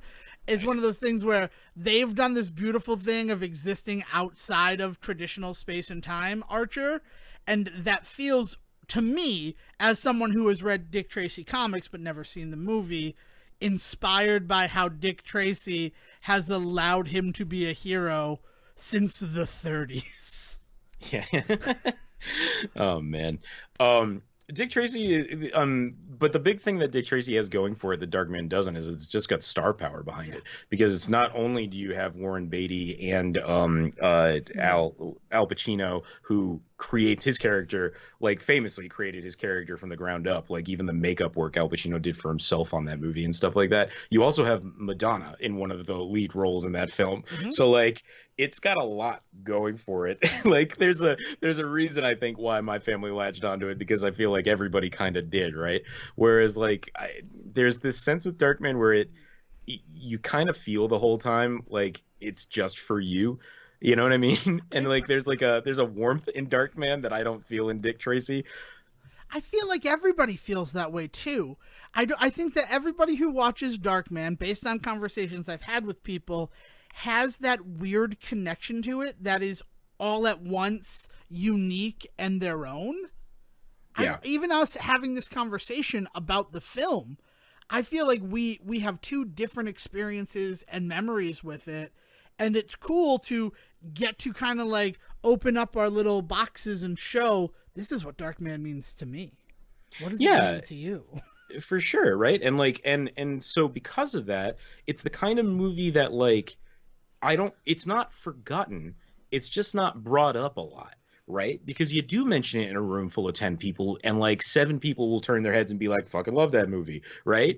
But like on a regular basis, it's not a conversation people have, right? And I think that is all that's kind of that is a boon to that movie and a burden to that movie, because it is a shame that more people do not talk about Darkman. Whereas like Dick Tracy like shows up on like best movie lists all the time, and people talk about all the like the colors and the costumes and the attitudes and everything going around it, and it you know, and Warren Beatty at the top of his game before he lost his fucking mind and all that sort of stuff, right? Like there's an obvious love for Dick Tracy out there. Comes out same year, makes about 3 times more the amount of money that Darkman does, but also on a budget that's much bigger than Darkman ever had. But like it gets to kind of like hold this place in the pop culture zeitgeist, whereas like Darkman holds that place in like people's hearts. Like I don't hear people talk about Dick Tracy as like a movie that they wanted to watch a million times. It's just a movie they happened to watch a million times because that's what was always on TV. Whereas like you kind of had to go seek out Darkman. So the kind of people that have seen it have like purposely pushed themselves to see it multiple times because it's not always available to you. Yeah, which speaks a lot to a real difference between the world 30 years ago to the world now, where it's pretty easy to seek out and find the things that you want to watch, but we were really at the like burden of what was made available to us in those halcyon days of cable television, like, or what was available at the rental store, if that was even something you had access to, or just broadcast television. Because you're not wrong, Dick Tracy is one of those movies that aired on a Saturday or Sunday night. Right. Like there's plenty of times, and like one of the reasons I don't think I ever watched it is I didn't want to watch it with commercials. Yeah. So like I don't ever want to do that. But it really does. It speaks to that. And while we're talking about adaptations in 1990 specifically, this is also when Ninja Turtles comes out, right? And that deserves an episode all its own, and we will more than likely do that. But it is just one of those things that to think of what Batman 89 did in terms of making comic books, specifically comic book films, a viable like medium for cinemas. Yeah. Because like it's not, superhero movies are not made okay until 12 years later, when the director of Darkman 6 movies later makes Spider-Man. And I'm even talking like X-Men, as much as it opened the door in the year 2000, and as much as Blade before it like said there are Marvel characters that are lesser known that can succeed, they're not all Howard the fucking Duck guys. I don't think you have Blade without Darkman, by the way. Like I just don't think you don't. I don't think that occurs at all. I feel like you point to Darkman to be like, this type of movie works. People are okay following an anti-hero in a cinematic thing. Because anti-heroes a lot of the time were reserved for TV movies. Yeah, like I think about the fact that you have the two Darkman straight-to-TV films in 95 and 96. You have the RoboCop sequels, the TV movie RoboCops, where at that point he's more of an anti-hero too, because he's no longer working with the police in either of those movies. Right, like we were sort of reserving like the black hat heroes, or really the gray hat heroes, for television because they were less marketable. And something like Darkman brings you a gray hat and puts it on the screen and says, this can be profitable. And it becomes something that is pointed to for years to come. I'm trying to think, like Spawn. Spawn is another perfect example where we suddenly get a Spawn movie in the 90s, right? And there's like this.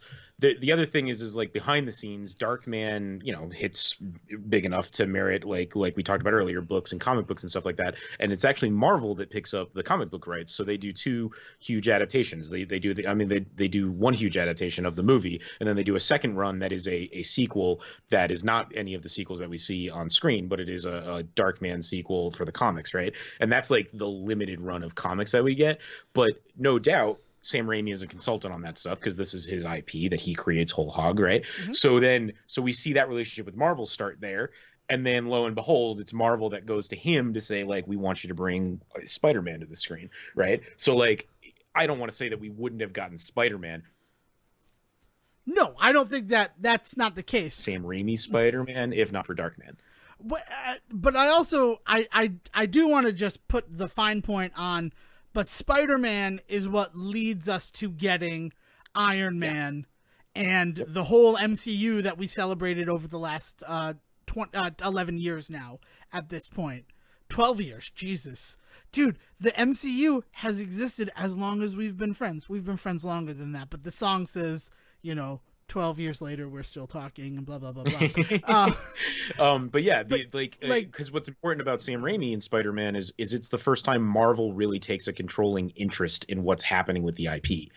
Not so much that the artist is scared away until a few movies later. But that is, but it is the first time that Marvel gets to be in the room when the movie's being made, because famously with X-Men, like Fox was like, we bought this, we're going to do what we want with it. Like that kind of thing, And but I also think that if it's not Sam Raimi directing, if it's somebody else, they might have gone like the not iconic suit direction with Spider-Man that we saw X-Men go. Like, no one wants to watch superheroes in spandex, when really all of us would have loved to see Hugh Jackman in fucking yellow spandex. I can't think of a single person who would have been disappointed if that happened in that movie. Yeah. Like, and so Sam Raimi says, no, there are some things that are iconic and that matter. Spider-Man's going to wear his Spider-Man outfit. Yeah. Green Goblin is going to have this very, like, he has to have a glider, helmety look and glider, right? Yeah, like, it needs to, like, this is, I'll let you guys modernize the villain, but we can't modernize the hero. Look what happened with Bat Nipples. Look what happened with X-Men, where, like, one of the big complaints was, why don't they look like in the comics? Why is everything gray and blue in this movie? Yeah. It's and I think that comes from working on something like this, where, like, for all intents and purposes, even though this isn't a shadow, there is so much of the shadow on display in this movie. Yes. That, like, right down to his costume. Like, there's no reason why Darkman would wear a fedora and a trench coat. Yeah.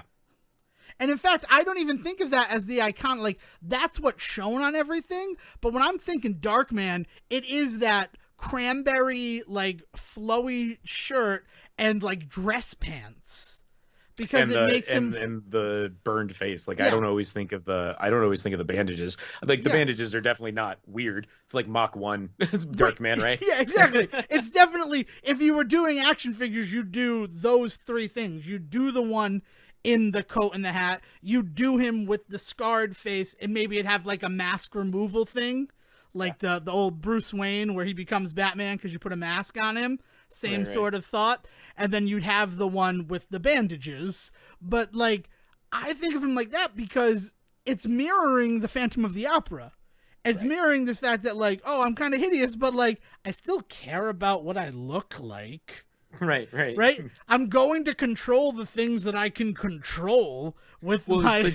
It's important to his character that he is concerned about his looks, right? So why would he walk around in rags if his entire motivation is that he wants to look like a normal human, right? Like, it would make more sense if he wore something that covered his face shouldn't more. Use the word normal so cavalier. I apologize, but you know what I mean. He's trying to grasp onto his humanity in those moments. Exactly. Right. Like, and even in the sequels, right? And if maybe we'll do the sequel some other time. Like, when he's walking around in the Darkman lair in his Batcave, he has on a mask, and yes, that's because it's easier to have Arnold Vosloo walking around with the mask on, but also, like, I've developed this synthetic skin. I want to feel as, close to what I used to be as I can. Mm-hmm. And also, why do I live in darkness if not to keep the skin cells from melting? Right. Yeah. Oh man. I'm Darkman for that reason. That's why I'm Darkman. Yeah. I want Darkman to fight Bane. We have officially talked so much longer than the actual length of this movie. I know, and I feel a little bad about that, but I have to mention one other thing. And that is there's two other things, but the other one's my wrap-up thing. Rick and Durant, their, like, relationship and look, I am, like, 90% convinced that they were the basis for the two villains in Spider-Man Evil That Men Do, Spider-Man and Black Cat comic series. Okay. Like, even, like, there's, like, a weird flirtation between them. Like, it really, like, it seems like bubbling underneath the surface, we haven't really touched on it, that Durant may be in a relationship with Rick, and, like, that's the reason why he's involved in all of this. Normally, I'd be all over your ass about this, but I will say that it is even pointed out by the movie in the moment when Peyton is pretending to be the big bald dude that we've now forgotten the name of twice in this episode. Yeah. But when he's pretending to be him in the shop, waiting for the guys to show up and give him money, right? The guys show up and Skippy, is that his name? Skip. Right? I think it's Smiley and Guzman who show up. No, Smiley, it's definitely Skip. Okay. Because Smiley doesn't, like, talk, except for that one scene. I noted how every other scene of him is just laughter.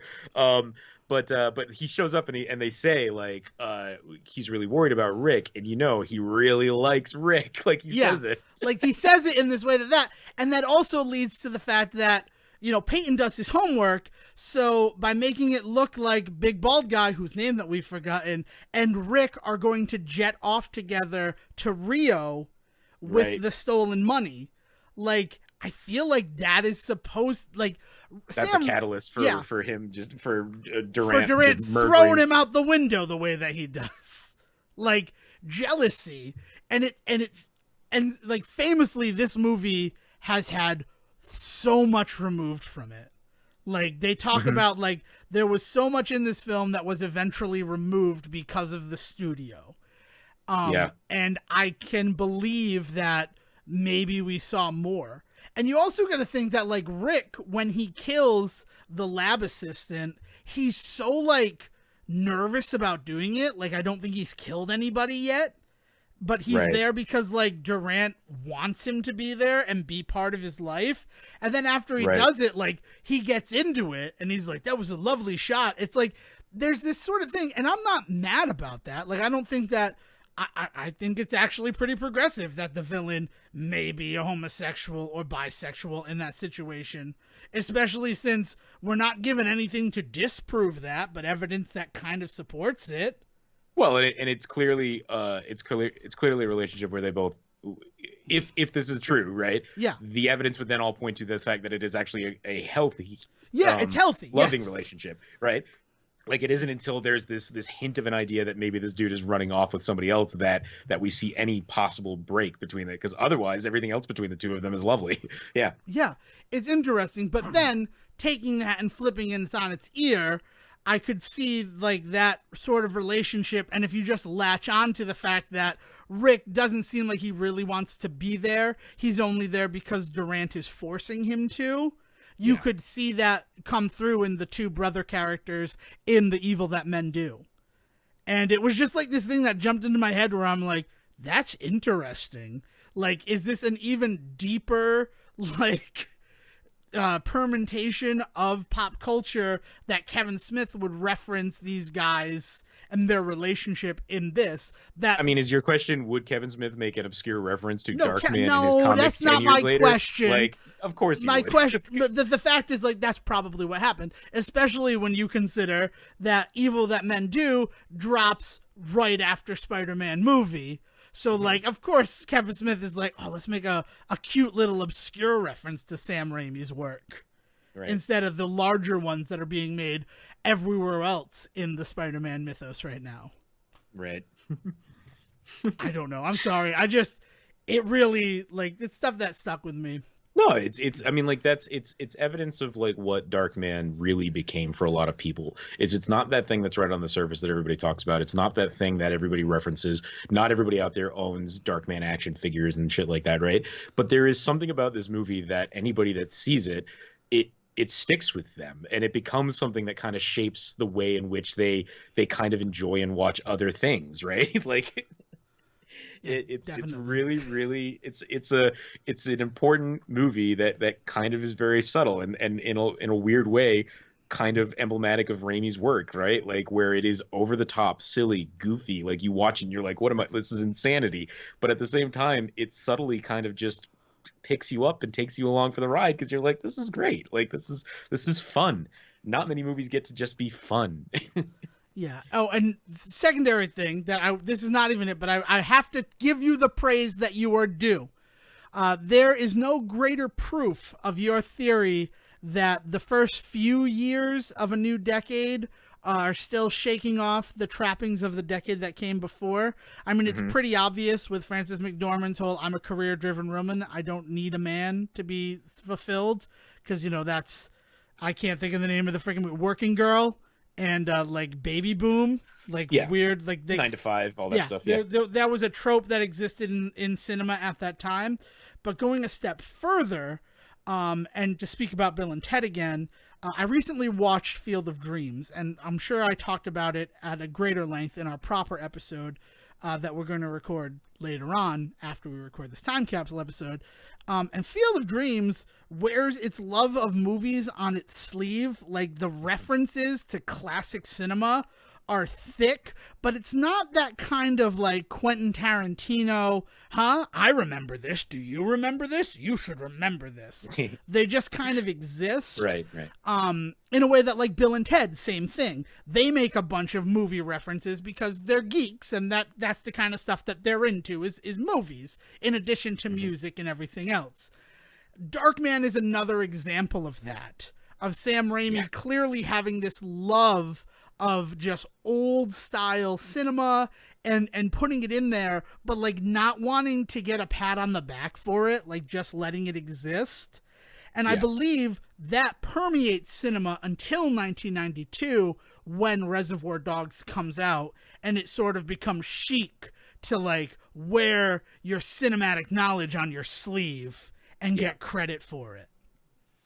Yeah, so, where it stops being like it stops being a nod to the audience and becomes a stare at the camera wink to the audience, right? Like it grows into something, you know, and that is part of Tarantino's style to this day, where like he literally has characters that turn to the camera and mug to the camera. Like, exactly.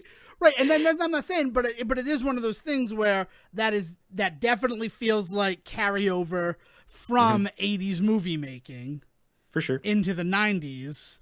Oh yeah, and, I mean, slimy business deals for land. You have the huge office with nothing in it except a model of the thing that you're working on. Like, all of this stuff is pure 80s nonsense. Pure 80s nonsense. So it definitely permeates into the 90s, and I would even go as far as 91 with something like Bill and Ted's Bogus Journey. But I think that December 92 is where we see that cutoff, and it becomes less of like homage to old Hollywood, where instead this is also going to be my TED Talk on old Hollywood. Yeah, exactly. For sure, man. But yeah, man, Darkman. Darkman. Do you have anything else that you'd like to add? No, like I said, if you get the chance, just go out, grab it. I think I might go looking for like the novelization. Like I know that was a thing that like friends of mine had on their shelf, so I'd love to snag a copy of it from somewhere, things like that. I have a copy of a Darkman book in my house, and I wanted to find it so bad before we recorded this, and to no avail. So hopefully by the next episode that we record, I have found it and can speak on it. I like the poster. I like everything about this movie is just like just it warms my cockles. Darkman affected me so deeply that my first fake superhero like identity was watching this movie as an adult. Such a ripoff of Darkman. Like right down to the fact that I wore an old ratty coat that I found in my grandfather's basement and a fedora when I was that character. I cannot give his name because I don't want to. I don't know. You don't know. I don't know who you are. You don't know who I am. I might meet him every day and not realize it's you. Exactly. But yeah, like Darkman had a deeper effect on me than I really ever like truly understood. Just in terms of that, there was some reason why I brought this up based on what you just said. That novelization, like that's why I bought this. And Who is Darkman? The first Devman comic, which I'm not afraid of, that arc was called Who is Devman? And the only drawing of anything Devman related was a mock-up of the Darkman poster, but with my silhouette instead of Peyton Westlake's. Amazing. Awesome. Because like it affected the question of who is this character is such good comic book to me, and it's such good origin where like especially if the character doesn't know themselves, so it works in that. But the thing that I actually wanted to add was if you ever need an example of why voice and movement is important in acting, show people fucking Darkman. Yeah, that's all I could think. Is like first class of voice and movement. You should watch Darkman. Yeah, Liam Neeson's turn from Peyton before the accident. Drake play different versions of himself is phenomenal. You're gonna have to say what you just said again, man. I lost you. No, I was just saying that watching Liam Neeson before and after the accident is like gold, and like Larry Drake playing different versions of himself is something else. Like the physicality and voice work that's on display when people are like not themselves is awesome. Dude, even like, and those are like two named actors who had done things, but even like the bald mook who we can't remember, or like Smiley.